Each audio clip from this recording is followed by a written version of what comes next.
मलिक फैसल और अकरम ने Gwadar press club में मुनक्किदा प्रेस कॉन्फ्रेंस से खिताब करते हुए कहा कि हमारी 40 लाख रुपए मालियत की कश्ती जो हमने अपनी मेहनत की कमाई और कीमती असासे बेचकर खरीदी थी, कोस्ट गार्ड और नेवी सहलकारों की बदउनवानी और गैर जिम्मेदारी की नजर हो गई। उन्होंने कहा कि हमारी कश्ती को भत्ताखोरी के लिए नाजायज तौर पर इस्तेमाल किया गया और मुसलसल लापरवाही बरतने के बायस वो समंदर में डूब गई। उन्होंने कहा कि इस जुल्म की वजह से हम न सिर्फ अपना रोजगार खो बैठे हैं बल्कि कर्जों के बोझ तले दब चुके हैं और हमारे बच्चे नान शबीना के मोहताज हो गए हैं।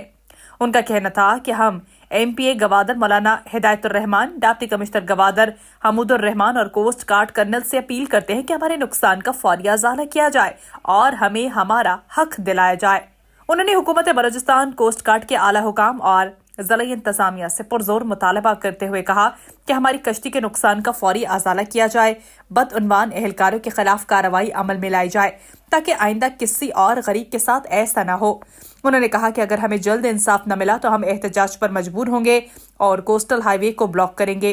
अदालत में कानूनी चाराजोई करेंगे। जरूरत पड़ी तो हम वफाकी हुकूमत तक अपनी आवाज पहुंचाएंगे और हर दरवाजा खटखटाएंगे ताकि हमें हमारा हक मिल सके। हम मीडिया, सिविल सोसाइटी और तमाम इंसाफ पसंद अफराद से दरखास्त करते हैं कि हमारी आवाज को बुलंद करें और हमारा हक दिलवाने में हमारा साथ दें।